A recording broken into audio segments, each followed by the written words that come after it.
nome é Gabriele Maia de Vasconcelos e o título do meu trabalho é o desempenho de fotocatalisador de dióxido de titânio e dióxido de titânio dopado com nitrogênio em diferentes proporções na fotodegradação de fármacos. Esse trabalho tem como orientadora a professora Vivian. Esses são os objetivos do meu trabalho. Devido ao consumo desenfreado de medicamentos nesses últimos tempos, isso tem gerado diversos problemas no meio ambiente, como a contaminação de mananciais de tais fármacos. Devido a isso, utilizamos a catálise heterogênea do dióxido de titânio dopado com nitrogênio, com diferentes concentrações de nitrogênio, para fazer a remoção desse fármaco. Os objetivos desse trabalho teve como avaliar a eficiência dos fotocatalisadores de dióxido de titânio com concentrações de 0,5%, 1%, 1,5%, 2%, 2,5% de nitrogênio dopado ao dióxido de titânio na degradação da cefazolina sódica. Os reagentes utilizados como os catalisadores foram sintetizados pelo LAMAB e os demais reagentes e materiais utilizados foram utilizados do laboratório do LACAN, que tem como responsável a professora Vivian. Os métodos experimentais consistiam em 6 beckers, cada um com 500 ml, ou seja, um volume fixo, que isso me ajudou a estabelecer as massas do fármaco e dos catalisadores. Diante disso, eu ia fazer uma solução de 500 ml contendo cefazolina e catalisador. Utilizando esses 500 ml como volume fixo, eu determinei que a massa de fármaco era 5 mg e as massas dos catalisadores seriam igual a 0,25 gramas.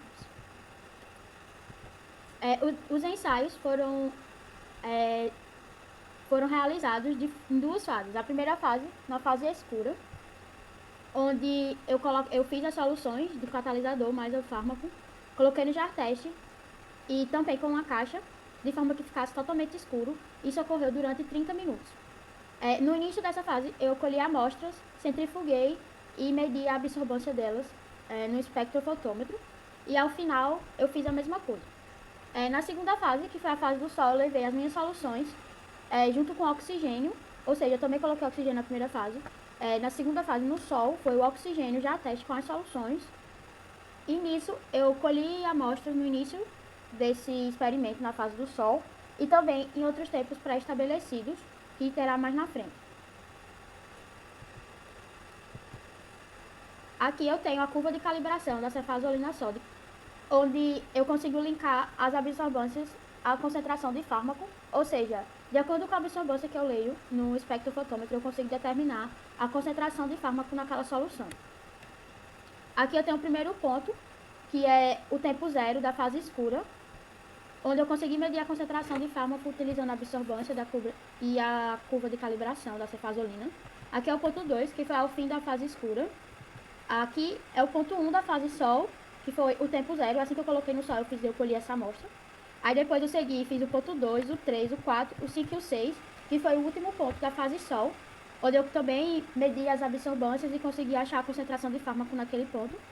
Diante disso, com essas concentrações, eu consegui ver a porcentagem de remoção que o meu catalisador fez de fármaco naquela solução, certo? Então, diante disso, avaliando essas concentrações, essas variações, eu consegui estabelecer que o meu catalisador de 0,5% foi o que fez maior efeito, ou seja, ele foi o que mais degradou a minha cefazolina. Aqui eu tenho um gráfico que mede a concentração de cefazolina no tempo, tendo por base aqueles pontos que eu colhi durante o experimento. Aqui eu tenho a taxa de velocidade, que é a derivada da concentração em relação ao tempo.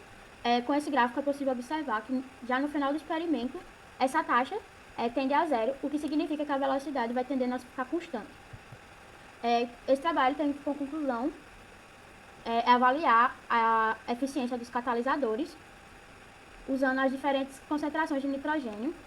Durante esses ensaios, os estudos feitos durante a vigência, foi possível determinar que o catalisador com maior remoção da cefazolina sódica foi o de 0,5% de nitrogênio e dióxido de titânio, que, em 175 minutos, degradou cerca de 81% da cefazolina. Ou seja, os fotocatalisadores avaliados apresentaram boa atividade fotocatalítica e assim contribuem para solucionar o grande problema da contaminação da água potável por fármacos. Eu tenho que agradecer a todos os integrantes do laboratório do LACAN e a Raquel do LAMAB